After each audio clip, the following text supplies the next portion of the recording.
Directora General de Salud Pública, director de la Cátedra Ernest Lluch, ponente, señor Bengoa. Amigos y amigas, buenas tardes y bienvenidos al Patio de la Infanta. Es para mí un placer recibirles y darles la bienvenida a este ciclo organizado por Cámara de Comercio, por Heraldo de Aragón, por la Fundación Ernest Lluch y en el que también colaboramos desde Fundación Ibercaja. Queremos compartir con todos ustedes, con todos vosotros, este interesante ciclo que lleva por título Primera plana de la economía, en el que sitúa la España actual a través de las visiones de eminentes personalidades con temas de interés para la sociedad. Este ciclo está coordinado por Alfonso Sánchez Hormigo, director de la Cátedra Ernest Lluch en la Universidad de Zaragoza, a quien quiero agradecer también su participación y mencionar su importante labor en la Fundación Ernest Lluch. Hoy, el Patio de la Infanta se convierte en el mejor escenario para acoger la primera conferencia de este ciclo, Una sanidad inadaptada a los tiempos y cómo salir del impasse. Ante este nuevo horizonte que nos ocupa surgen nuevas incógnitas sobre el progreso y las nuevas tendencias y reformas de los sistemas sanitarios, el papel que tiene la economía en la salud pública y si está adaptada a los tiempos que vivimos. Por ello, hoy tenemos el lujo de contar con quien nos responderá a todas estas cuestiones, don Rafael Bengoa. Soy segura de que nos ofrecerá una conferencia magistral para abrir este ciclo. Será un placer escucharle.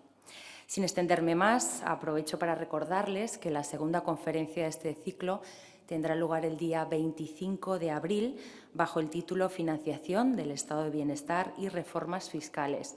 En este caso será a cargo de Jesús Ruiz Huerta, catedrático emérito de Economía Aplicada. A continuación, ya le cedo la palabra al coordinador de este ciclo, Alfonso Sánchez. Muchas gracias a todos y a todas por acompañarnos esta tarde.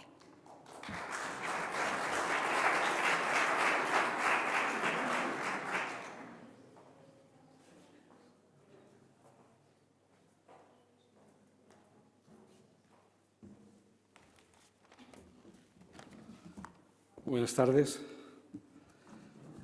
Gracias, Inés, por las palabras en nombre de Ibercaja y por la introducción al ciclo de economía que comenzamos hoy. Quería decir unas palabras previamente. Esta colaboración entre Ibercaja, Cámara de Comercio, Heraldo de Aragón y la Fundación Ernest Lluch, a partir del 2010 con la cátedra Ernest Lluch en aquel momento, ha durado tiempo y ha sido, yo creo que, bastante fructífera, aunque fue algo interrumpida por la pandemia, obviamente. Ahora retomamos con fuerza, creo, las actividades y recuerdo para aquellos que participaron en su día que el ciclo de conferencias dedicados a la actualidad económica o a los problemas de la sociedad española llevaba por nombre Primera plana de la economía. Así pues, esta es nuevamente una edición del ciclo Primera plana que consta de 4 conferencias. La primera a cargo de Rafael Bengoa, la segunda en su momento la anunciaremos porque ha habido un cambio respecto a la que parece segunda y será tercera. La segunda será de don Enrique Barón, la tercera de don Jesús Ruiz Huerta, aspectos fiscales, problemas fiscales en España actual, y la cuarta será a cargo de don José Manuel González Páramo, ex miembro del Council del Banco Central Europeo, catedrático de la Universidad Complutense de Madrid, etc. Este año se cumplen 100 años del nacimiento del profesor Fuentes Quintana, don Enrique Fuentes Quintana, que fue presidente de la Fundación de las Cajas de Ahorros. Estamos en su casa, como quien dice, ¿no? Y con el que trabajamos algunas personas más de 15 años. Hemos querido dedicarle este ciclo, hablando con la familia. En alguna de las conferencias acudirá alguno de sus 3 hijos y bueno, por ese motivo, quizá haya que dar una explicación también, y es que si le dedicamos a don Enrique Fuentes Quintana este acto, es por el centenario, o este ciclo, y es también porque Ernest Lluch, que es el que da nombre a la Fundación, y el profesor Fuentes Quintana tuvieron una colaboración muy activa, muy estrecha, durante los 10 últimos años de su vida, de la vida de Ernest Lluch, porque, como saben, fue segada por un atentado terrorista de la organización ETA. Es verdad que el profesor Fuentes vivió 7 años más. El año pasado conmemoramos los 15 años de su muerte. Bien, con esto comenzamos un conjunto de actividades del seminario Ernest Lluch, que abarca no solo este ciclo primera plana, sino también un curso de verano en la Universidad de Jaca. En su momento les daremos cuenta para no entretenerles. También participan en la Cámara de Comercio Ibercaja. Y después, en el mes de octubre, un seminario con la Universidad Internacional Menéndez Pelayo, que tiene por título Mujeres Economistas, dedicado al pensamiento económico elaborado por mujeres, en el que van a participar profesoras de bastantes países europeos del más alto nivel. En su día se lo contaremos. Hoy estamos con este primer acto y lo abrimos con un broche de oro, con una persona muy cercana también al profesor Lluch, que es Rafael Bengoa. Es persona suficientemente conocida y yo no voy a robarle el tiempo, pero déjenme que les diga un par de cosas. El profesor Bengoa es especialista en salud comunitaria, hizo el máster en la Universidad de Londres. Después de ello ha tenido un protagonismo a nivel nacional e internacional muy elevado. Ha sido uno de los creadores del Servicio Vasco de Salud en el año 84. Ha participado durante más de 15 años en la Organización Mundial de la Salud y ha estado en organismos internacionales de primera fila, además de asesorar al gobierno irlandés cuando se trataba de hacer una reforma sanitaria y también al gobierno norteamericano en la época de Barack Obama, del presidente Obama. El profesor, bueno, es profesor también, lo iba a decir después, pero aprovecho para decirlo ahora. Rafael Bengoa también ha sido profesor en universidades de primera fila, como puede ser ESADE o la Universidad Ramon Llull en Barcelona, una universidad en Montreal y también a Harvard School of Health, Sanidad. En estos momentos todavía es Senior Fellow de la Universidad de Harvard. Ha sido autor de un montón de documentos que a los expertos en sanidad han tenido gran relevancia, como el informe Abril de 1991, el informe SADE de 1996 y un año antes también un informe sobre la reforma de la salud necesaria en el País Vasco, que se llamaba Osasuna. Osasuna significa cuidado, si no me equivoco, en euskera. Muy bien. Además de todo esto, y no les canso con más datos, ya ven el protagonismo que ha tenido a nivel nacional e internacional, es una persona que conoció bien a Ernest Lluch, cuando Ernest Lluch fue ministro de Sanidad entre los años 82 y 86.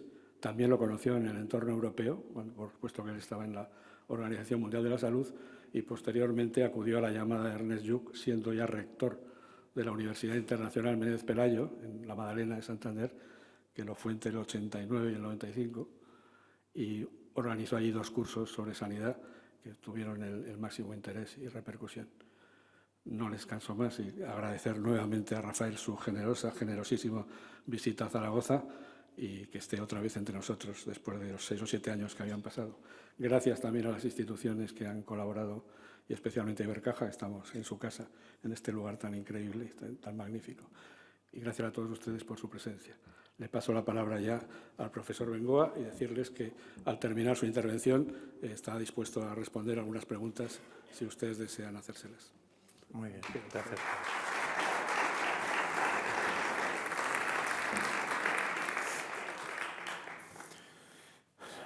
Muy bien. Buenas tardes. No sé lo que estáis haciendo aquí con el día que está haciendo ahí fuera, pero bueno, supongo que es porque os interesa el contenido y voy a hablar, si os parece, 35 o 40 minutos y luego abrimos a todas las preguntas que os puedan interesar, porque si no es muy rollo si yo me extiendo demasiado. Enrique Barón, Fernando Fuentes Quintana, son Ernest Lluch, son obviamente nombres que nos han dejado una España muy, muy poderosa. Y son personas, obviamente, que han estado creando condiciones para que estemos en la situación en la que estamos. Pero obviamente ha cambiado mucho y en sanidad se está notando mucho en toda la parte, si queréis, de bienestar, de la economía. Está ocurriendo algo, digamos, muchísimo más rápido que lo que se podría esperar. sobre todo esta presión demográfica, la cronicidad de la que vamos a hablar, y una revolución en medicina que hace que todas las cosas, obviamente, como sabéis, nuestras vidas y la sanidad pues, se han acelerado. En esa aceleración, pues el problema que tenemos es que el modelo organizativo asistencial, el que hemos estructurado, se nos ha quedado atrás. Entonces, seguimos intentando hacer una medicina absolutamente revolucionaria hoy, en 2024, con el modelo asistencial del siglo pasado. Un modelo asistencial y tal. Y Alfonso Sánchez y estábamos hablando antes, y obviamente te agradezco muchísimo la invitación, Alfonso, a poder estar aquí hoy con vosotros.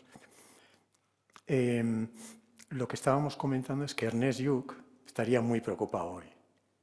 Y voy a intentar explicar por qué. Pero es evidente que Ernest Lluch era una persona que dedicó su vida para muchas cosas, entre otras, decir cosas muy, muy valientes en Euskadi, cosa que le costó la vida por alzar la voz cuando no la alzaba casi nadie. Y entonces es muy importante esa otra faceta más, si queréis, humanista de Ernest Lluch, pero su faceta técnica, su faceta ministerial, etcétera, pues hoy estaría muy preocupado. Pero a la vez sabría que hay un montón de soluciones, pero esas soluciones hay que activarlas políticamente, esté quien esté en el gobierno, en los gobiernos, hay que activarlos. Entonces os quiero recorrer un poquito cuál es el diagnóstico de la situación para que se entienda bien las tensiones nuevas que sufre el sistema y por qué hay que cambiar y hacia qué hay que cambiar. Entonces, lo he llamado, digamos, intentar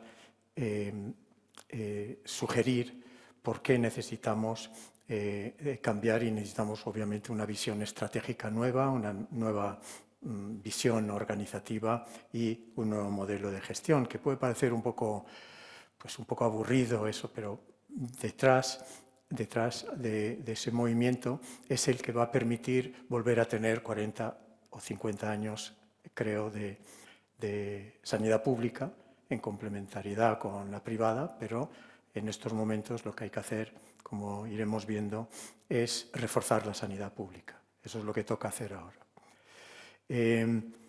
Para ello, pues creo que lo mejor es empezar diciendo, bueno, ¿y qué es lo que está pasando en el panorama de enfermedades? Enfermedades que tenemos muchos de los que estamos aquí, incluso mucha gente joven que tiene enfermedades muy importantes, crónicas, etcétera, y ese futuro inminente de enfermedades pues crea una situación nueva.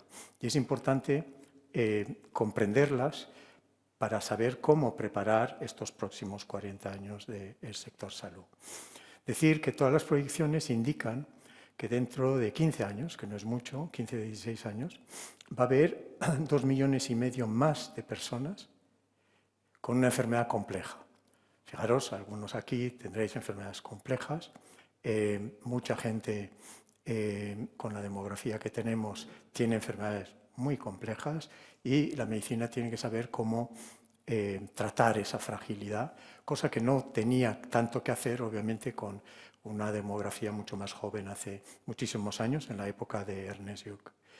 Eso quiere decir que 1 de cada 5 personas, dentro de 15 años, va a tener una enfermedad compleja. No hablo de solo una diabetes o solo una hipertensión, sino tener 3, 4, 5 cosas que es necesario gestionar clínicamente y en servicios sociales de una forma nueva.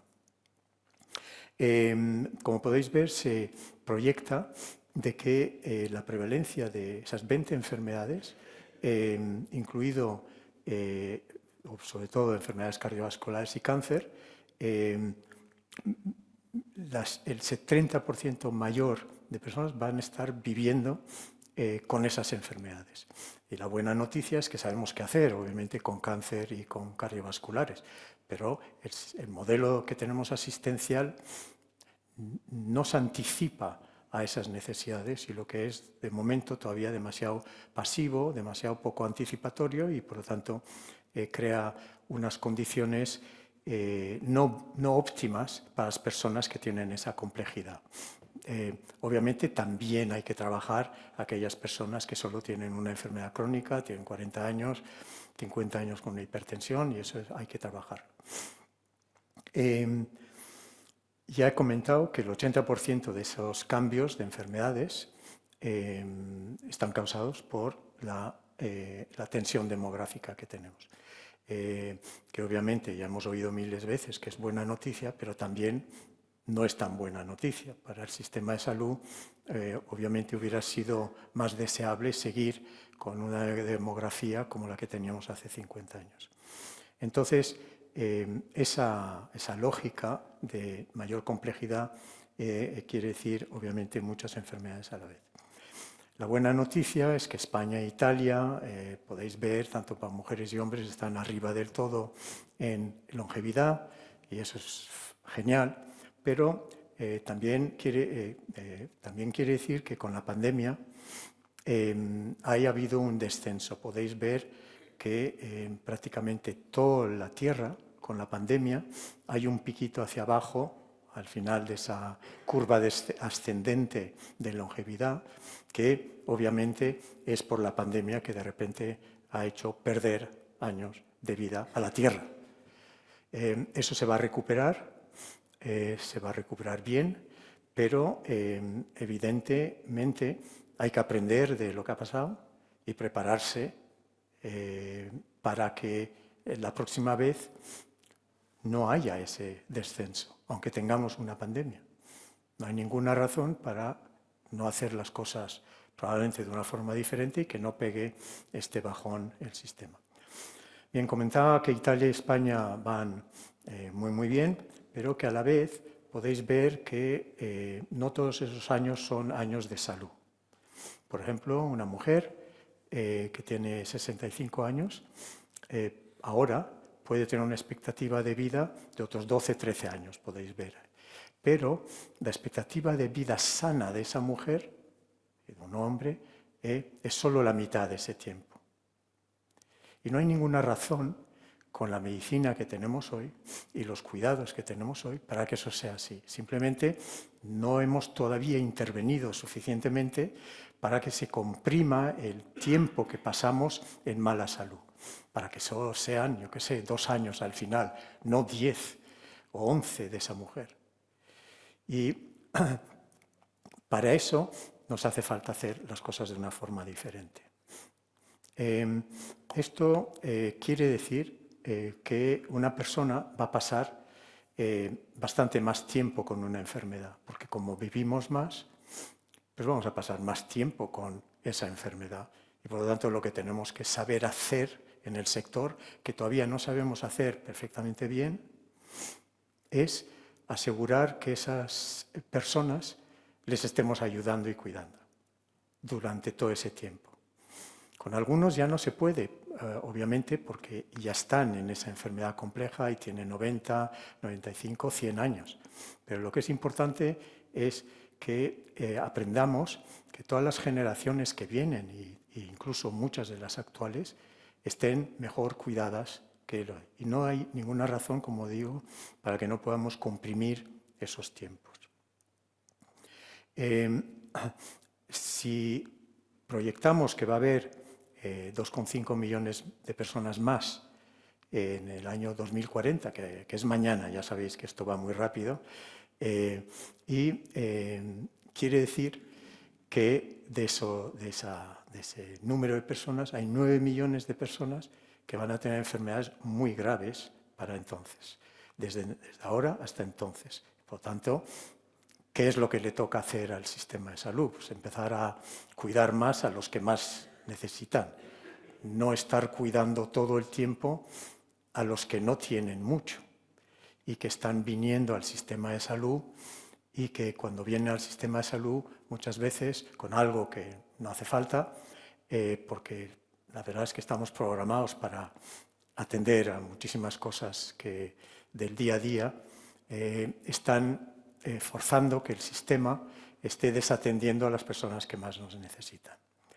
Bien, Entonces, ¿qué enfermedades? Ahí podéis ver qué enfermedades van a subir. Entonces, todos sabemos que las demencias están subiendo y para el año 40 un 46% más. Y no entro en todas, pero podéis ver que el dolor crónico, la diabetes, etcétera, etcétera, y podéis ver la fibrilación digamos, auricular, las enfermedades cardíacas, todas son más 31, más 34, más 92 la insuficiencia cardíaca. Entonces, eso es lo que tiene que conducir la planificación ahora en el sistema. Y antes, en una reunión que hemos tenido antes, ¿qué es lo que quiere decir eso para recursos humanos? Pues quiere decir que esos son los especialistas que vamos a tener que formar. No hace falta decir, no, ya sabemos que tenemos muchos problemas de muchos profesionales y que faltan profesionales, pero es evidente que la mitad de eso hay que gestionarlo en atención primaria y que va a hacer falta organizar las cosas para que esas personas estén bien atendidas tanto en primaria como, obviamente, en hospitales complejos. Bien, ¿y dónde está el gasto? Ya que es un ciclo económico, pongo un poquito de economía. Básicamente, 30 enfermedades antes suponían el 13% del gasto. Ahora, 30 enfermedades suponen el 42% del gasto. Y esto ya ha empeorado, porque esos son entre los años 2000 y 2016. Entonces podéis ver que nos tenemos que focalizar claramente y asegurar que el sistema público de salud sea muy fuerte en ciertas cosas muy concretas. Obviamente eso no quiere decir que se va a desatender otras cosas, pero quiere decir que nos está diciendo el patrón de enfermedades y el patrón de demográfico a dónde hay que apuntar. ¿Y qué es lo que tiene que hacer una consejera y un consejero ahora y la ministra de Sanidad? Pues es evidente que hay que empezar a conducir las cosas en esta dirección. Luego, quería hacer un comentario de algo que se oye mucho. Pues obviamente a todo el mundo nos gusta extender la longevidad y luego, y dentro de esa extensión de la longevidad, como decía, extender los años libres de enfermedad en esa longevidad. Porque extender la longevidad, pero si lo que me vas a dar son otros 20 años de enfermedad porque no me has gestionado bien o yo no he gestionado bien la enfermedad contigo, pues es evidente que no me estás añadiendo mucho valor desde el sistema. Y yo creo que eso es muy importante para ver que la situación en la que estamos, en parte es obviamente por los genes que tenemos cada uno, que son los que determinan mucho, pero no tanto como comenzaré ahora. Es posible jugar con los genes que tenéis. Siempre os van a decir, no, es que los genes predeterminan todo lo que te va a pasar. Pues sí y no. Ya sabéis, por ejemplo, en cáncer de mama, pues interviniendo de ciertas formas, pues obviamente, aunque tengas lo que se llama BRCA1 y BRCA2, el gen del cáncer de mama, el cáncer de colon, se pueden hacer muchas cosas pero en medicina. Pero lo que quiero es hacer un comentario sobre qué es lo que puede hacer a nivel individual los que estáis aquí. No a nivel del sistema de salud, al que vuelvo dentro de 2 minutos, sino a nivel individual, qué es lo que yo puedo hacer con los genes que tengo, que son todos diferentes aquí, en relación a esas enfermedades que he mencionado. Entonces, es intentar disminuir el impacto. Y la revolución de la medicina que he mencionado antes, pues está yendo muy rápidamente en esto. Entonces, hay que animar a los genes que favorecen la longevidad y que favorecen una longevidad sana. Entonces, ¿cuáles son esos? Algunos no os va a gustar mucho, pero la forma de tener impacto sobre tus genes, con lo que has heredado, va a ser a través del ejercicio y la dieta. Y esto es importante porque, bueno, ahora veréis también hay un medicamento que para aquellos que buscan la vía fácil, probablemente dentro de poco, dentro de unos años, vamos a tener algún medicamento que nos permite también acelerar, encender y apagar algunos de estos genes. Pero bueno, esa mujer de la que he hablado antes, de 65 años, y que solo va a tener 11, 12 años de buena salud, de 20 y pico, esa mujer muchas veces no se va a morir, bueno, los hombres también, no os deis por... la idea es que una vez que pasas ciertas etapas de cáncer y cardiovascular no te vas a morir. Es decir, ahora se está muriendo mucha gente y está enfermando mucha gente de cáncer y cardiovascular. Pero después de cierto momento, los que se llaman los supercentenarios, podéis ver que he puesto una mujer, hay que tiene 114, pero podéis decir simplemente, no te mueres de cáncer y de enfermedades cardiovasculares, empieza otra cosa que tampoco es genial, pero con la que se está empezando a saber trabajar, que es el fallo regenerativo. Que la piel, simplemente que las células no siguen generando los huesos que te hacen falta, la piel que te hace falta, y hay un pequeño colapso del sistema inmune. Y por eso le gusta mucho a la gente mayor algunos de estos virus que tenemos entre nosotros, porque encuentra un sistema inmune muy vulnerable, y sobre todo en esas edades. Entonces, esas células madre que tenemos todos y que hoy están fabricando y reparando todo el día, pues es evidente que en los supercentenarios ha pasado algo en relación a su nivel de protección cardiovascular, cáncer y otras cosas, pero les empieza a fallar estas otras cosas. Pero esta otra cosa también, igual que en el cáncer y en cardiovascular, también se está empezando a saber qué hacer. Entonces, de estos 20.000 genes que tenemos todos, que son los que dan las instrucciones a nuestras células, solo el 25% de esos genes condicionan la longevidad. Entonces, aquellos aquí que habéis tenido padres, mi madre, por ejemplo, tiene 101 años. Entonces, yo automáticamente digo, bueno, mi padre vivió hasta los 97, pues habré heredado algo de eso, pues solo el 25%. Es decir, hay gente que dice, no, es el 100%, como han vivido. No, eso es un autoengaño. Eso es un autoengaño. Solo el 25% condiciona tal. El resto es el entorno. Pues desde la polución, pero vuelvo a la dieta y el ejercicio. Ahí es donde tal. ¿Y cómo funciona en las células este concepto de dieta? Pues hay un gen que se llama el emetor, que veis ahí, que regula tus células cómo sienten los nutrientes. Es decir, si te metes azúcar, lo saben. Y si metes una pizza, también.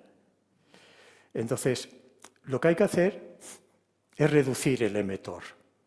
Eso es un gen que hay que encender y apagar como las luces de casa. ¿Y cómo se hace eso? Pues con menos calorías. Tampoco imagino que no os ha gustado a algunos, pero eso es así, el mundo animal y el mundo humano.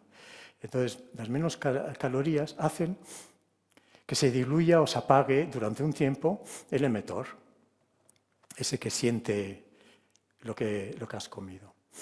Y eso quiere decir más longevidad, pero además quiere decir más longevidad de la buena, porque hay más longevidad, como hemos visto antes, de la mala y más longevidad de la mala. Entonces, el sistema de salud va a saber jugar con estas cosas también. Y luego, la alternativa farmacéutica,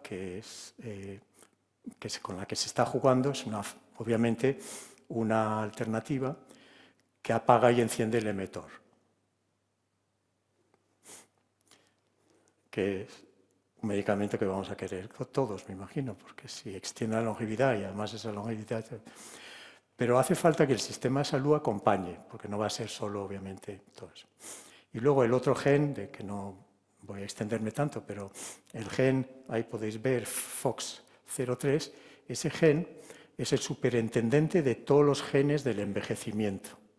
Y es el que organiza todos estos genes que tienen algo que ver con el envejecimiento y que con las células, etc. Entonces, también lo puedes animar y le puedes decir al gen FOX03, haciendo ejercicio, que se ponga a trabajar. Ahora, si no hace ese ejercicio, no se pone a trabajar y no activa todos los demás genes que parece que tienen algo que ver con eso. Bien. ¿Y eso qué tiene que ver con el sistema de salud de que hemos venido a hablar? Pues mucho, porque el sistema de salud va a saber hacer cosas cada vez más complejas con estos enfermos complejos. Esas cosas están más bajo nuestro control individual, que es lo que pensamos, por eso os explico. Y el Sistema Nacional de Salud, pues es evidente que tiene que crear condiciones para que eso se dé. Y si estuviera IUC aquí, estaría creando condiciones para que eso se dé. Y eso se llama un sistema público de salud, en complementariedad con el privado, pero sobre todo un sistema público de salud. Entonces, a nivel del sistema nacional, ¿qué es lo que hay que hacer? Pues mucho más claridad estratégica, porque no la hay suficiente. No hay claridad estratégica, no hay nadie diciendo estas son las enfermedades, vamos a ir en esta dirección, vamos a adaptar los recursos humanos en esa dirección. Esa claridad estratégica todavía no está. Están en ello, tanto el Ministerio como muchas consejerías, pero hace falta clarificar dónde queremos que esté dentro de 10 años el Sistema Nacional de Salud. Lograr claridad organizativa y cambiar el modelo de gestión. Entonces, la claridad estratégica. Podemos hacer 3 cosas. Dejarlo como está, y eso poco a poco lo hace insostenible, porque la demanda de toda esta demografía y todas estas enfermedades siempre va a superar la oferta. Consejeras, consejeros no pueden igualar la demanda que viene sobre el sistema. Entonces tienen que estar, obviamente, tomando decisiones difíciles. Bien, va aumentando, si lo dejamos comentar, la insatisfacción ciudadana, que está aumentando, y es interesante que está aumentando en todo el país, en toda España, donde están todos los partidos políticos gobernando. Por lo tanto, no tiene tanto que ver con un partido político, tiene que ver con que la gente no está contenta con la erosión del sistema público de salud. Y luego, preocupante es que puede llevar a una lenta privatización del sistema. Eso no se arregla atacando a la privada, se arregla reforzando con una inversión al sistema público y asegurar que regeneramos el Sistema Público Nacional de Salud. Esa privatización, además, puede ser involuntaria. Puede ocurrir porque todo el mundo que dice no estoy contento, me voy a un seguro privado, cosa que se ha acelerado en la pandemia, pero que ya estaba en movimiento, y ese movimiento, lo estoy llamando privatización larvada, pero obviamente no puede ocurrir a costa del debilitamiento del sector público. Deja que el mercado se exprese, si la gente quiere un seguro privado que lo tenga, no hace falta atacar eso, y eso además les está yendo muy bien, pero obviamente nunca van a poder ofrecer lo que ofrece el sistema público. De hecho, por eso queremos salvar y cambiar el sistema público. Entonces, hay que asegurar que no ocurra esa desigualdad en el país y que no ocurra de forma larvada. Hombre, si tú quieres realmente privatizar la sanidad, es muy fácil hacerlo. Pero lo que creo que puede estar pasando en distintos sitios es la larvada, es involuntaria, simplemente va ocurriendo porque están simplemente ejerciendo una serie de, si queréis, de derechos, de poder hacer otras cosas con su dinero los ciudadanos. Pero ¿qué ciudadanos son los que pueden hacer eso? La segunda estrategia es racionar. Eso es malo para todos los que estáis aquí, para todos los ciudadanos, es empezar a racionar a tope porque como es insostenible y no puedo con esta demanda, con los recursos que tengo, pues es malo para los políticos, es malo para los ciudadanos y es malo para los profesionales. Entonces, ¿cuál es la única salida? Pues invertir, lo que hemos comentado antes, en el sector público, trabajar de forma constructiva con el sector privado y el I es más importante que la inversión, es la transformación. Y a eso voy. Asegurar que estemos en el cuadrante de más recursos y transformación y no en ninguno de los demás.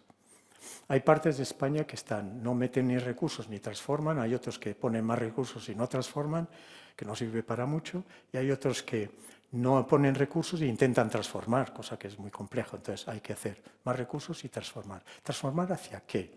España tiene la capacidad para hacer una transformación seria como la que hizo Lluc hace más de 40 años. ¿Qué es lo que se hizo entonces? Pues saber que España sí tiene la capacidad para hacer cosas complejas. La tiene. Tenemos capacidad analítica, tenemos mucha evidencia científica, muchos datos, mucha investigación. Tenemos capacidad operativa, una infraestructura farmacéutica, atención primaria, hospitalaria y, sobre todo, los profesionales que tenemos, que nos los quieren robar por toda Europa y el mundo. Y tenemos un montón de herramientas con las que no voy a desarrollar, pero tenemos mucha infraestructura para hacer un cambio complejo. Y luego pongo una gran interrogación sobre la capacidad política, del liderazgo político, porque ahí es donde, en estos momentos, y es por eso que es útil tener estos ciclos de conferencias, creo que es útil que el ámbito político comprenda cuál es la situación en la que se está ahora, cuál es el diagnóstico del modelo asistencial, y que no debe estar ni en racionar ni en mantener el status quo, porque eso no va a ningún sitio. Dar más direccionalidad, más visión estratégica y crear un contexto receptivo para hacer estas cosas. Entonces, es muy importante el liderazgo político en estos momentos. Igual más que hace 40 años. ¿Qué organización necesitamos? Pues ahora mismo lo que ofrecemos es lo que vosotros vivís y yo vivo. Es decir, que todo se está intentando hacer en los servicios de agudos. Que son los hospitales complejos o muy complejos o poco complejos, pero en un hospital. Y no hacemos bastante en los servicios preagudos y tampoco en los servicios postagudos. Y ahí pues tenemos que hacer un movimiento, que es una inversión, y tenemos que hacer este movimiento, que es bueno para los hospitales, hacer menos en los hospitales. Pero para hacer menos en los hospitales tengo que hacer mucho antes de que alguien se me convierta en agudo, y cuando ya ha pasado por el hospital necesito hacer cosas para que no me vuelva al hospital. ¿Qué cosas? Pues atención domiciliaria, el control de crónicos, todo eso en servicios de preagudos. Todo eso sabemos hacerlo, sabemos que con tecnologías podemos estar monitorizando a la gente en sus pueblos, en sus casas, aislados o con un cuidador, para saber qué es lo que les está pasando a domicilio ya en 10 enfermedades. Y hace falta simplemente invertir en tecnología, pero asegurar que luego tenemos alguien, si alguien se está descompensando en casa, no le decimos, ven a urgencias. Le decimos, te voy a mandar a alguien. Te voy a mandar a alguien. Y se va viendo si se puede estabilizar la cosa en casa. Pero en estos momentos no estamos haciendo eso y, por lo tanto, la gente acaba en urgencias, que es la parte más cara del sistema, y luego ocupa una cama, que es la segunda parte más cara del sistema. Entonces, estos movimientos no se hacen solo para que el sistema sea sostenible, sino que es bueno hacer esto para las personas, obviamente.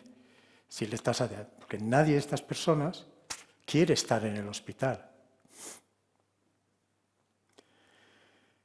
En los servicios postagudos, pues una conexión muchísimo más sofisticada con los servicios sociales, que podemos hablar luego, con el tercer sector, con una hospitalización a domicilio mucho más compleja, y todo eso necesita inversión. Y cambios en qué hacen los recursos humanos. Bien, entonces, eso es el cambio de modelo de organización. No quiero extenderme demasiado con estas cosas, pero simplemente el sistema lo que tiene que empezar a prestar servicios en otros sitios y con múltiples modalidades, ¿de acuerdo? De una forma muy diferente. Todos aquí estamos usando el móvil, tablet, ordenador para pedir una pizza muy tarde. No tenéis que pedir una pizza, por cierto. Pero lo que es importante, que podéis hacer casi cualquier cosa, reservar un viaje, alquilar un coche, etc. Sin embargo, el sistema no tiene las pilas puestas en eso. Y por lo tanto, yo, si me estoy descompensando en casa con algo, me gustaría que viniera alguien a casa a controlarlo. Porque te he mandado información hace 4 horas que tengo las piernas hinchadas o que noto una palpitación, etc. ¿Qué hago? Pues la gente coge y se va a urgencias, si no hace falta. Solo a veces. Bien, y luego una cosa que parece más aburrida, pues que es más claridad en el modelo de gestión. A ver, una consejería hoy tiene una obligación, tiene un presupuesto enorme, el más grande de las comunidades autónomas. Y entonces cometimos un error hace 40 años y yo cuando estuve de consejero en el País Vasco pues, lo seguí. Es un modelo en el que, como tengo que controlar el gasto porque puedo ofrecer lo que puedo ofrecer y la demanda es infinita, monto un centro de control jerárquico y eso ha tenido un problema muy grave en los últimos 40 años, sobre todo en los últimos 20, que nos ha alejado de los profesionales. Porque los profesionales no piensan que están participando en ese cambio en el sistema. Y son ellos los que tienen que decir, y hablo de enfermería, medicina, psicología, etc., que tienen que decir, bueno, ¿y cómo podemos hacer esto más en casa? ¿Y cómo podemos controlar más los crónicos? Y con los servicios sociales, ¿cómo lo podemos hacer? No hace falta que sea alguien a nivel central, en una comunidad autónoma o a nivel del Estado. Lo que tenemos que hacer es crear condiciones para que los clínicos y otros puedan hacerlo. Pero no hacerlo en lugar de ellos, porque ¿quién sabe lo que hay que hacer? Pues alguien que está en las trincheras. Entonces, ese control y mando no sirve en el siglo XXI. No sirve. Entonces no hay que seguir estando en yo controlo el sector y les mando normas, etc. Hay que contar más con los profesionales. Y con eso voy acabando, que básicamente, aunque parezca a mucha gente pues, que no se puede hacer, hay que pasar parte del liderazgo que hay, el poder que hay a nivel central, en una comunidad autónoma, en una consejería, a los profesionales. Los profesionales hoy andamos esperando que sean muy buenos profesionales. Pero el problema que tienen esos profesionales no es que sean muy buenos profesionales, ya saben qué hacer, es que no tienen margen de maniobra para organizar su mundo, ese microcosmos. Yo soy jefe de servicio de medicina interna y no tengo la margen de maniobra para ver cómo voy a trabajar realmente con la atención primaria o cómo voy a hacer las cosas de una forma diferente. Y entonces yo creo que en lugar de pensar de que va a haber una nueva ley que obviamente va a ser muy difícil lograr en un país tan dividido, pero empezar a dejar que los profesionales, cada uno en su micromundo, mejoren las cosas. Pero para eso hace falta avanzar. Y aquí un comentario para los sindicatos, porque a veces, cuando yo he intentado hacer alguna de estas cosas en el País Vasco, aquí no sé, pero lo que ocurría es que se oponían los sindicatos. No, es que yo decía, no, pero ¿no veis que hay que mover la enfermería para que esté haciendo mucho más en atención primaria y que sean ellos que decidan exactamente qué funciones pueden pasar de la medicina a la enfermería, por ejemplo, en pediatría o lo que sea? Y los sindicatos ahora están en una contradicción, porque los sindicatos quieren un sistema público de salud fuerte, pero no son ellos que están facilitando el momento transformador que necesitamos. A veces ponen barreras, no quiere decir, pero entonces si a alguien se le ocurra dar un impulso hacia la transformación en la dirección que estamos comentando, es evidente que los sindicatos tienen que acompañar y no quedarse también aparcados en el siglo pasado, controlando los sectores de una forma tan... Y se van a encontrar, si no conseguimos avanzar, los sindicatos se van a encontrar en una situación muy paradójica. Yo quiero un sistema público de salud, pero no dejo que nadie mueva una ficha. Entonces, el liderazgo desde arriba tiene que ser una actividad compartida, no es yo soy el capitán, y ese liderazgo compartido es más complejo que yo soy el capitán. Es más complejo hacer eso. Pero lo que es importante, por lo tanto, yo creo, es ahora dar licencia para innovar a los clínicos. No, con clínicos digo enfermería, medicina, todos. Esa licencia para innovar es yo te autorizo a jugar con el sistema organizativo local, tuyo, dentro de un marco, obviamente, que pondría la consejería, pero yo te permito jugar ahí con los recursos humanos para saber y poder hacer las cosas de una forma diferente. De hecho, cuando hablas con los clínicos en la enfermería, en un hospital, te dicen, yo es que esto no lo haría así. Y les preguntas, ¿y por qué lo estáis haciendo? Porque no tengo el margen de maniobra. Tengo el margen de maniobra para hacer cosas nuevas, para innovar en medicina, porque ha salido un nuevo medicamento, pero no tengo el margen de gestión que necesito para hacer las cosas de forma diferente en mi sector. Esto nos permitiría empezar a acercarnos otra vez a los profesionales porque nos estamos alejando y digo nos, porque yo he estado más en cargos de gestión, si queréis, que atendiendo enfermos, y lo que es importante es que se nota día tras día el distanciamiento, que no es bueno, porque quiere decir que la gente, unos se refugian en Torre de Marfil y los profesionales dicen, como no me dejan, pues yo voy a ser un buen médico y punto. Y estas son las organizaciones, pues si a alguien le interesa, que ya están haciendo eso. Y lo que quería indicar con este slide, con esto acabo, es básicamente que son 3 modelos de países diferentes. Y todos están haciendo este movimiento. Americanos, 3 de estos centros, suecos, 2 de estos centros, ingleses, 3. Y en España ya se está haciendo cosas.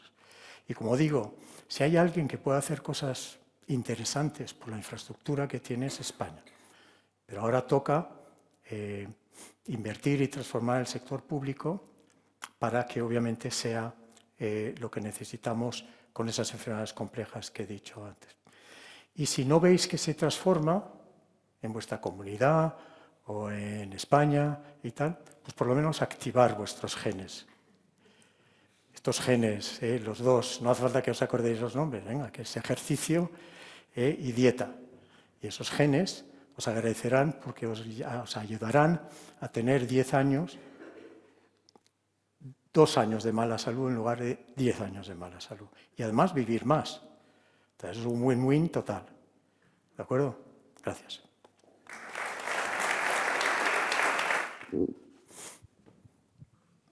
Sí, buenas tardes. Gracias por la exposición.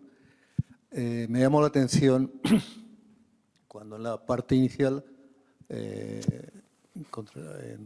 contrastando tanto el servicio público de salud como la medicina privada, hablaba de ese movimiento larvado de, como si dijéramos, de tendencia a crecer la medicina privada. Y a la vez, querría un poco unir las dos cosas, he entendido, y creo yo también en ese tema, que tan importante es que mantener el servicio público de salud como compatibilizar una medicina privada efectiva y bien. Entonces, esos dos puntos se puede extender un poquito en el concepto del larvado. ¿Qué nos afecta al resto, o sea, a la gente? Esa tendencia de que admitimos, dónde queremos ir, que posibilitamos y que, en ese sentido, un poco esos dos puntos. ¿Cuántas horas tienes para...? A ver, lo que hemos creado en los últimos 40 años es, muchas veces se usa la palabra la joya, pero es que lo es en el sector que la España que se ha ido creando es espectacularmente bueno. Es verdad que está atrapado en un modelo de gestión un poquito viejo, exceso de razonamiento funcionarial, etcétera, pero los resultados son espectacularmente buenos. Lo que pasa es que ese modelo ya no nos sirve. Entonces, y voy a tu pregunta.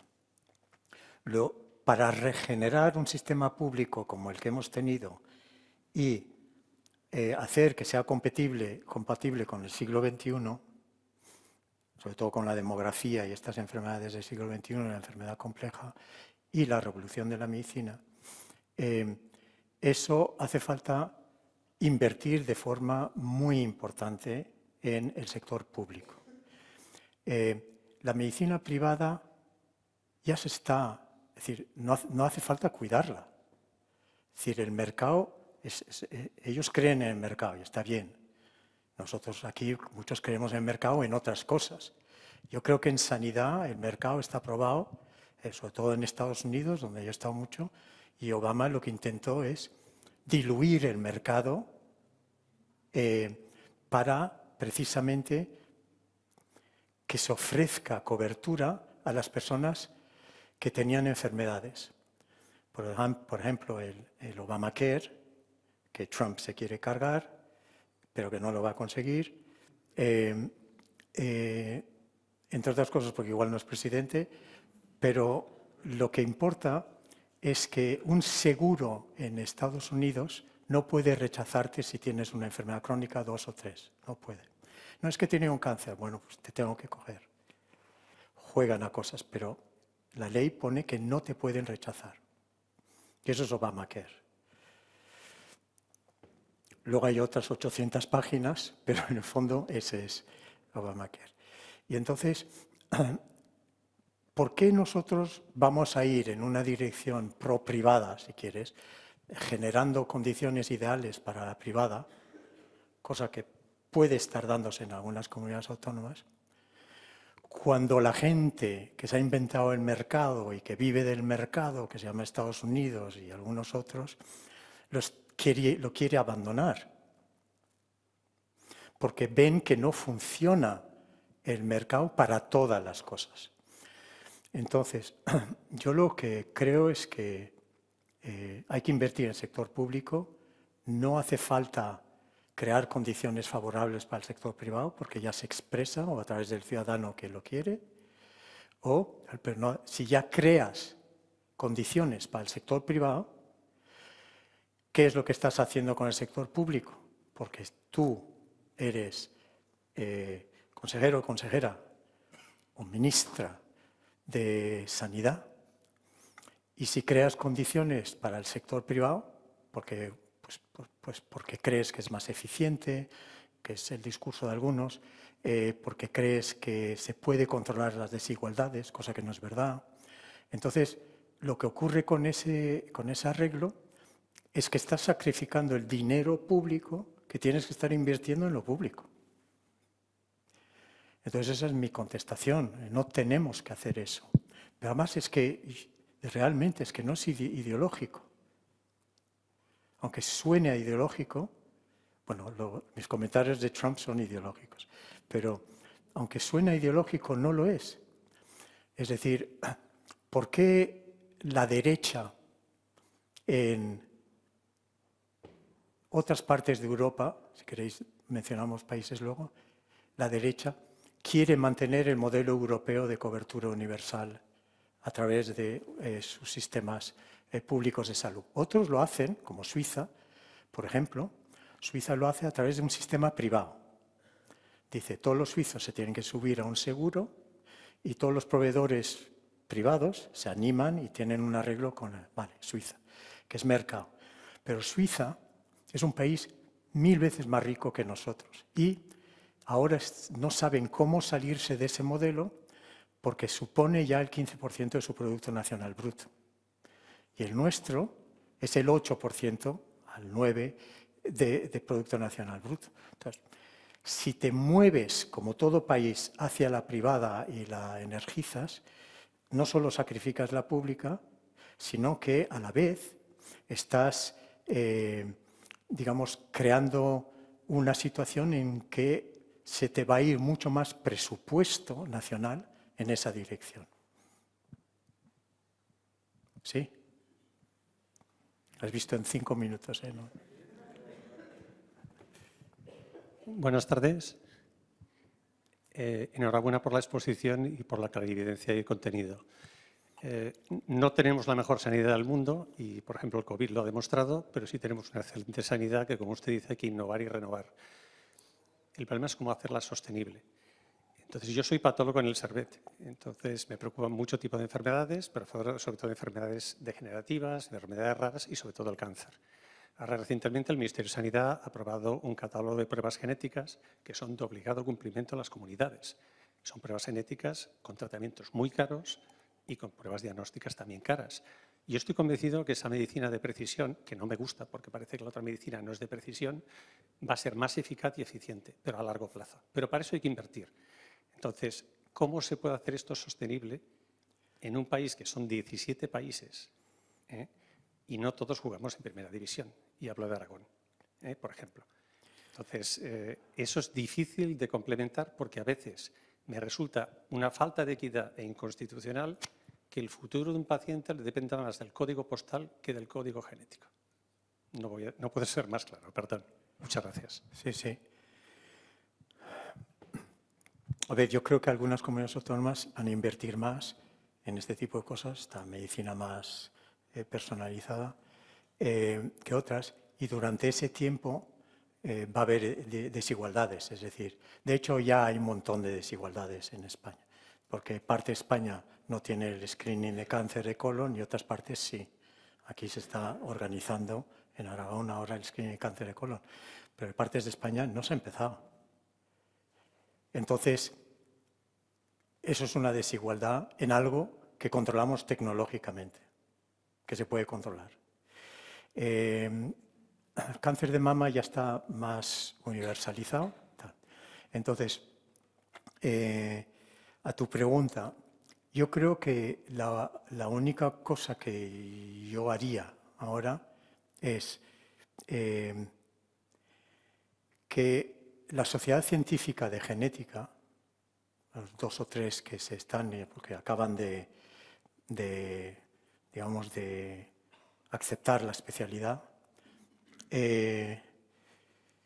diga a su consejero o consejera que no va a hacer lo mismo que los demás médicos, que solo va a hacer aquellas cosas que añaden valor. Porque en el resto de la medicina, y tú y yo lo sabemos, y muchos de aquí, el 20% de las cosas que nos hacen cuando te acercas al sistema no añaden valor clínico, no, pero sí un gasto, pero no añaden valor clínico. Entonces, si en una comunidad autónoma se consigue que las sociedades científicas todas hagan el do not do, el no hacer, se dice, es una forma de decir, nosotros, Sociedad Científica de Cardiología, no vamos a hacer estas 10 cosas porque no añaden valor clínico. Pero entonces el consejero, y antes hemos hablado de eso, tiene que conseguir que el consejero de Hacienda devuelva ese dinero ahorrado a sanidad para poder financiar esa medicina. Porque lo que ocurre en nuestros sistemas, y a mí me ha pasado mucho, yo ahorré, creo, bastante dinero en el sistema vasco de salud, pero se le quedó en la Hacienda. Entonces, eso automáticamente te desincentiva para que el segundo o tercer año hagas lo mismo. Entonces, hace falta llegar a un acuerdo político, que yo creo que es perfectamente obvio. A ver, consejero de Hacienda, tú me vas a devolver, yo qué sé, el 50% de lo que yo ahorro, vale, entonces yo podré hacer cosas nuevas. Porque la mayor parte de dinero se me va en hacer cosas de antes. Y yo creo que es la única solución de gestión que puedo imaginar para hacer esas cosas bien. Porque si no, lo que va a ocurrir, como bien dices, es muchas desigualdades. Hay personas a las que se les va a hacer unas pruebas genéticas y otros que no. Por ejemplo, hoy todos queréis saber cómo andan esos 2 genes. Pues no os los van a hacer, porque eso es muy caro.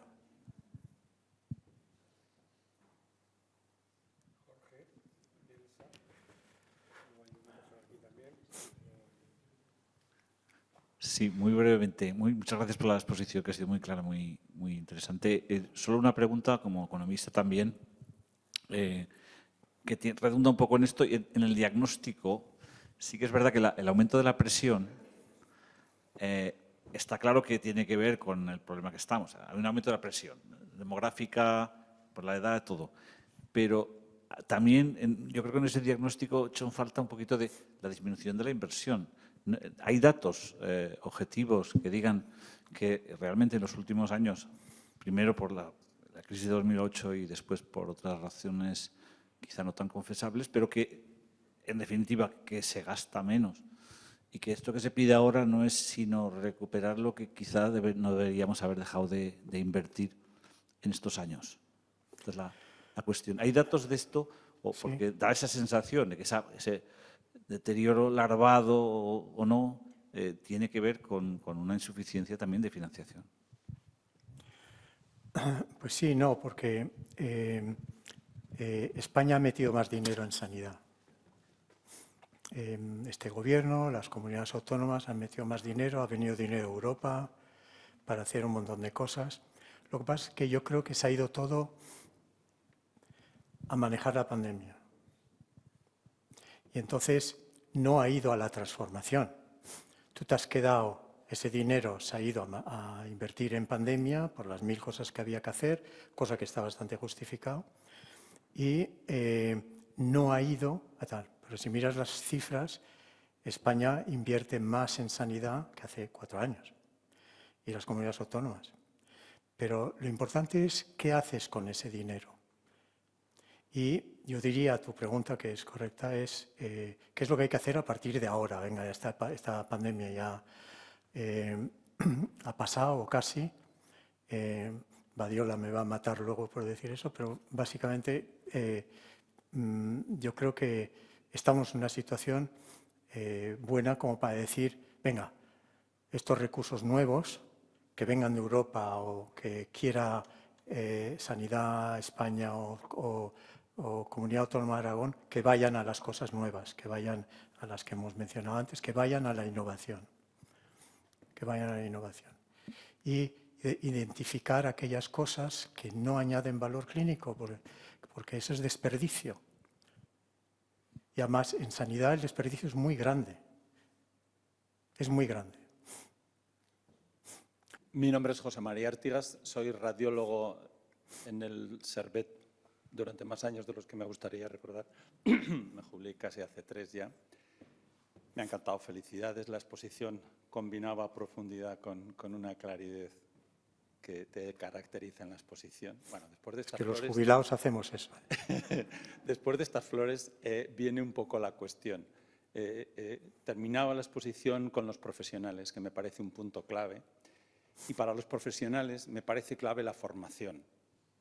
Yo fui de las primeras promociones MIR y la verdad es que aquello entonces fue una revolución absolutamente necesaria. Cambió la forma de enfocar, pero con el paso de los años, ahora mismo albergo serias dudas de que estemos seleccionando a los profesores, a los profesionales que son, y no estoy hablando de médicos, estoy hablando también de todos los profesionales implicados, un activo clave, resaltado, y que concuerdo con eso, si los estamos seleccionando bien.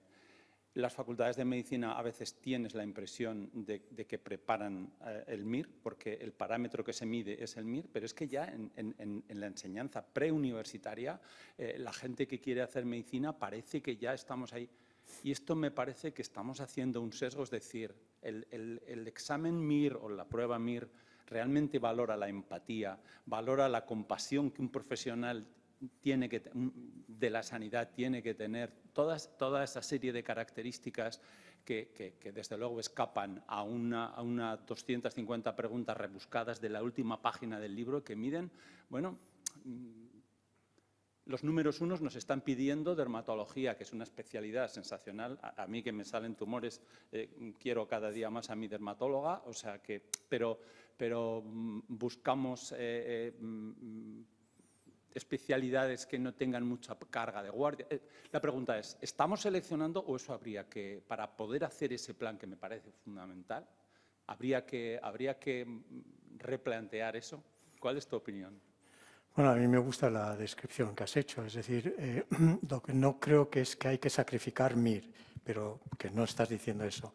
Estás diciendo que incluso muchos años pre-MIR, ya en la facultad, primer año, ya hay una cultura que te lleva a un tipo de medicina que creo que no coincide con el patrón de enfermedades que es descrito y no coincide con la demografía que tenemos y de los pacientes complejos que hay que atender en casa, etcétera, etcétera, y la que tendremos. Entonces, como no coincide, hay que volver, obviamente, en las facultades, a hacer algo muy diferente. Se está haciendo, pues hay 2 o 3 experiencias en el mundo intentando hacer algo muy diferente en sanidad para que los estudiantes de medicina estén mucho más expuestos a un razonamiento, llamémosle más humanista, para englobar todo lo que conlleva lo que comentas, que no a una focalización, yo voy a ser dermatólogo o cirujano plástico. Entonces, pero eso necesita, obviamente, un impulso político, con educación. Yo diría que es, obviamente, un cambio muy, muy importante.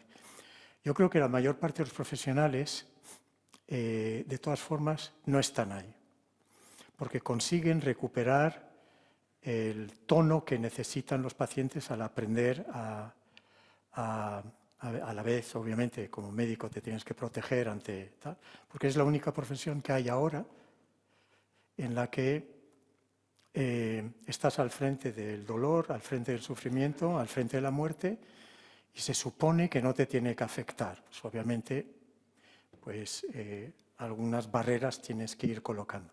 Pero hay mucha gente en medicina que yo creo que nos demuestran que si les das margen de maniobra para hacer otro tipo de medicina, van y la hacen. Pero el día a día también hay el corto plazo, el hecho que solo tengo 8 o 10 minutos para atender a alguien, le derivo y olvido, etcétera. Todas estas cosas nos está condicionando muchas cosas, por lo tanto hay que invertir. Lo que pasa es que no puede ser una inversión. A ver, la inversión no tiene que ir a hacer lo mismo que se está haciendo, ¿de acuerdo? Esto es lo más importante de hoy. La inversión tiene que ser para hacer las cosas nuevas que necesitamos, que hemos descrito. Es decir, si tú vas a una comunidad autónoma y no ha invertido en tecnologías para controlar la gente en casa con distintas formas de monitorización a distancia, pues ya te está diciendo que lo único que está haciendo es invertir en cosas históricas. Eso es un ejemplo. Hola, buenas tardes. Soy Nuria Gallán. Me gusta mucho todo lo que nos ha dicho, profesor, pero quizá alguna reflexión para añadir. En esta transformación es muy necesario que hagamos un modelo menos asistencialista centrado en el hospital y más centrado en las soluciones anteriores, como bien decía, pero incluso anteriores a lo que nos dice del estado preagudo, en generar salud, porque solamente si enfermamos menos, el sistema podrá aguantar y podrá ser sostenible. Y para enfermar menos hay que invertir en la salud poblacional, salud pública, en la prevención, en la promoción, en la protección de la salud. Y a día de hoy estamos invirtiendo en comunidades autónomas en España y en otros países muy poco. Entonces hay que volcar un poco el esfuerzo también hacia la prevención, porque un euro invertido en prevención puede tener un ahorro no ya en salud de la persona, calidad de vida, menos bajas laborales, también tiene un ahorro enorme para el propio sistema asistencial.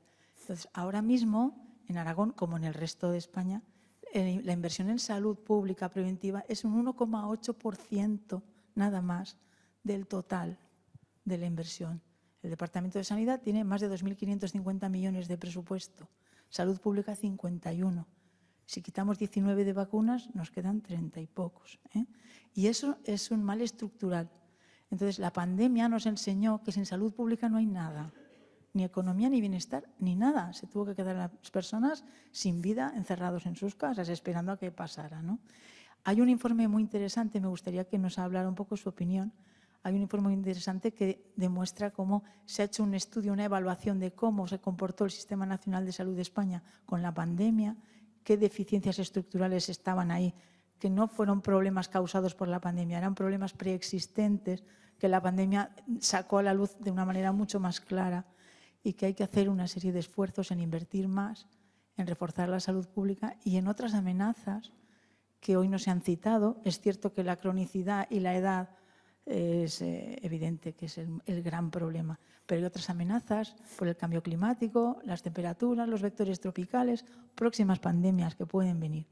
Y ante esas amenazas también hay que reforzar esa parte preventiva y más poblacional. Hay que ser un sistema que genera salud, no acudir ya solamente cuando ya has enfermado, sino que consiga que generemos salud.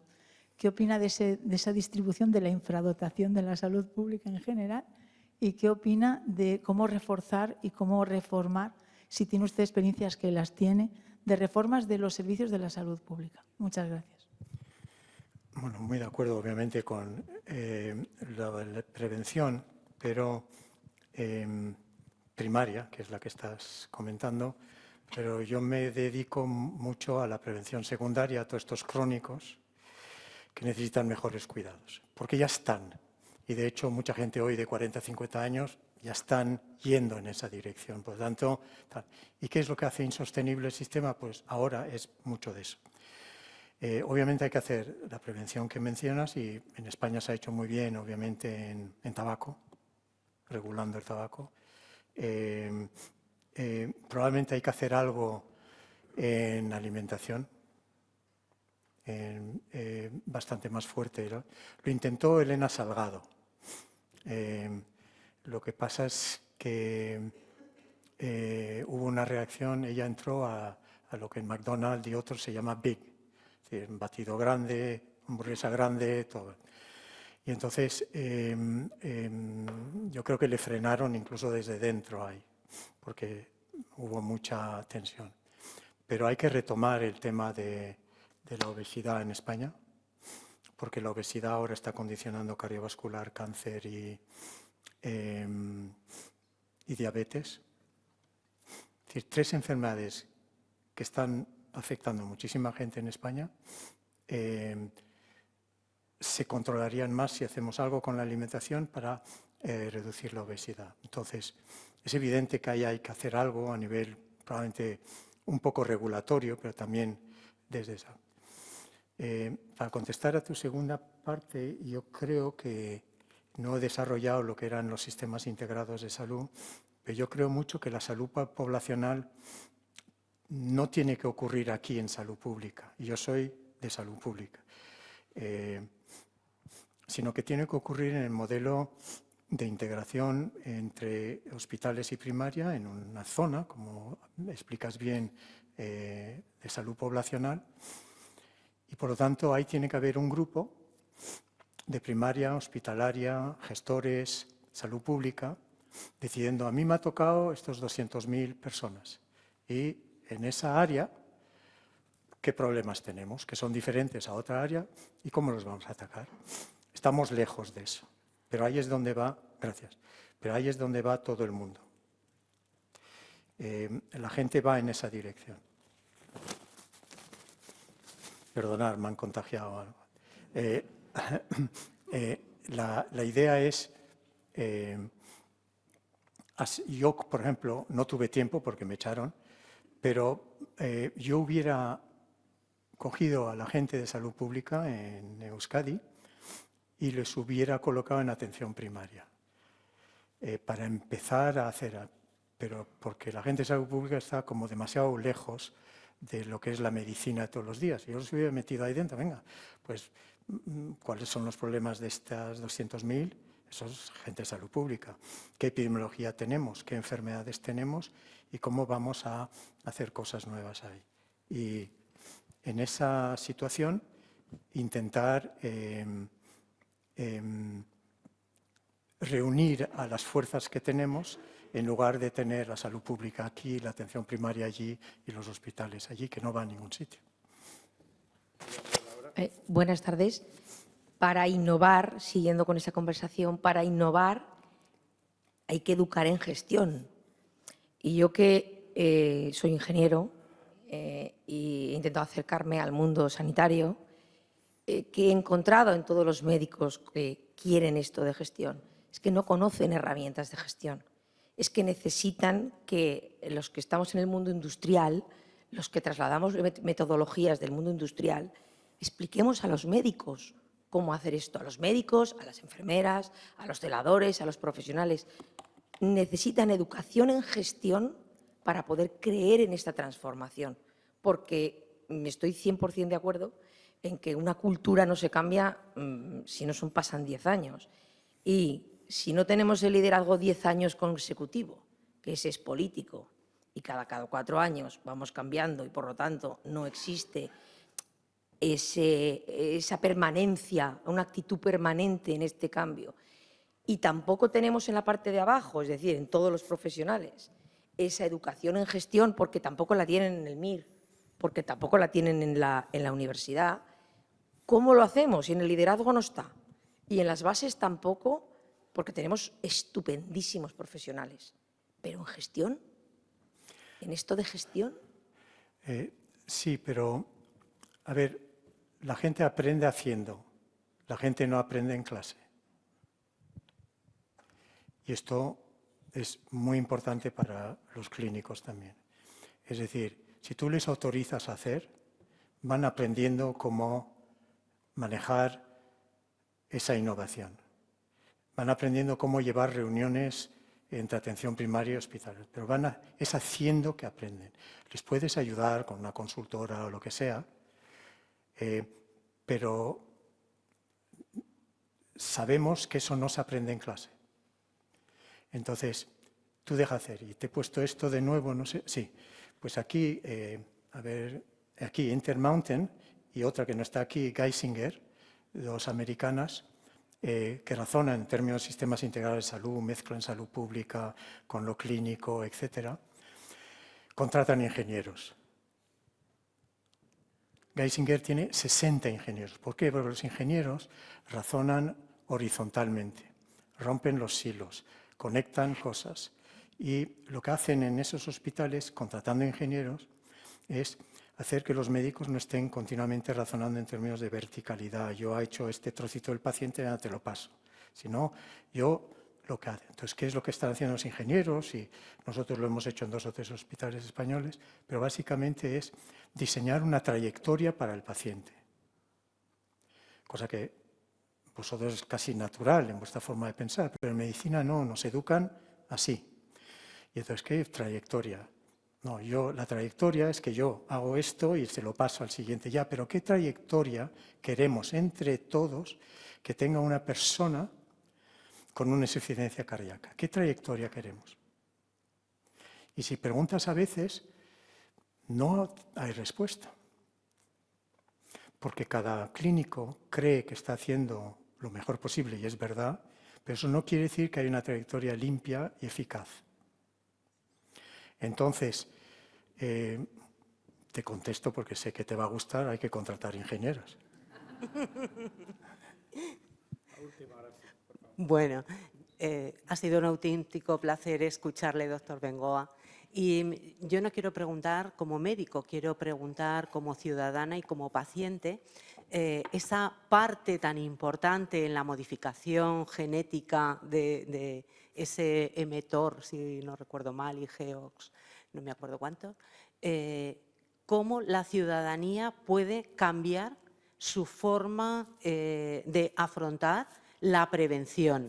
Iba a hacer una pregunta muy parecida a la de Nuria Gallán, porque la prevención es esencial.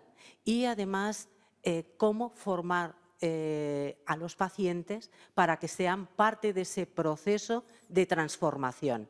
Cuando hablaba ahora de la ingeniería, pensaba en los procesos de design thinking en las empresas, donde no solamente está el factor de la ingeniería, sino también del consumidor del producto para que sea coproductor de esa serie de transformaciones.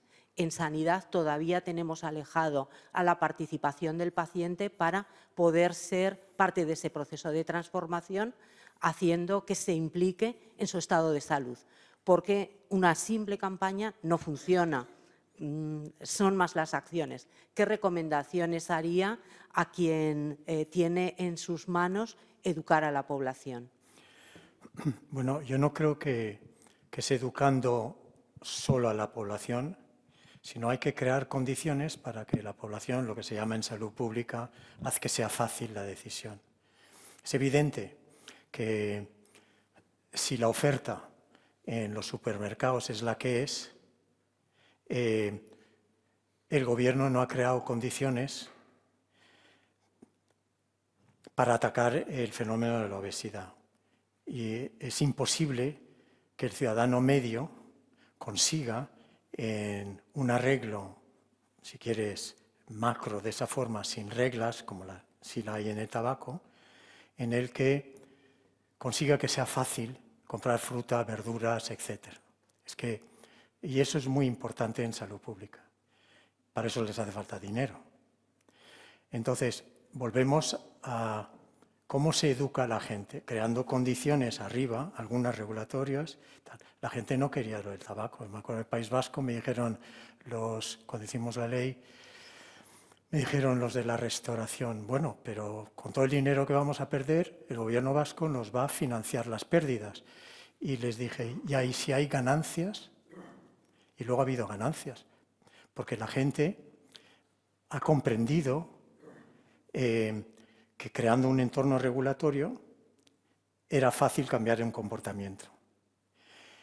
Pues en obesidad y en estas cosas obviamente va a hacer falta hacer algunas cosas regulatorias, sin que se sienta que estamos en un estado demasiado intervencionista. Esto es importante porque si no te vas a una situación demasiado rígida como está.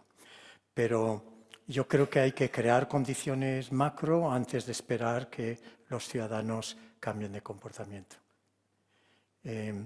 Y muy de acuerdo, obviamente, con que en algún momento, en algunas cosas, los ciudadanos tienen que jugar. Fíjate cómo ha acabado. He hecho moveros y régimen. Porque ahí sí estáis jugando como individuo con los genes tuyos, los que hayas heredado. Porque es posible que lo otro que acabamos de hablar igual no ocurra. Y solo nos quedemos con tabaco y cinturones de seguridad en los coches, como regulación. Pero también es verdad que un Estado, todo el país si quieres, no tiene que estar sobreinterviniendo sobre los ciudadanos en todo. Pero cuando tienes la crisis alimentaria que tenemos, la crisis de obesidad que tenemos, es evidente que hay que hacer. Y de todas maneras eso lo va a obligar la Unión Europea en algún momento porque hay demasiado cáncer, demasiado cardiovascular y demasiado diabetes. Hay demasiado. Ahora, lo que es genial, y con esa nota acabamos, si estás de acuerdo, se sobrevive muy bien a todas esas tres cosas. Pero hace falta que el sistema te esté llevando de la mano y que tú vayas adheriendo de forma, digamos, cooperativa, de partenariado con tus enfermero y médico, médica, para que tengas 30 años igual de diabetes bien controlada en lugar de mal controlada. Hoy en España, los diabéticos no han recibido una llamada. Bueno, no me atrevo. En Euskadi, en el País Vasco, hoy los diabéticos no han recibido una llamada de a ver cómo están. ¿Y qué menos que eso? No, es que no tenemos tiempo y tal, viene mucha gente y tal. Bueno, ya, pero es porque te estás dedicando a mucha gente que no te necesita. Haz que la enfermería o otros estén haciendo esas cosas más simples y tú dedícate a la gente que más te necesita. Bueno, gracias, Alfonso.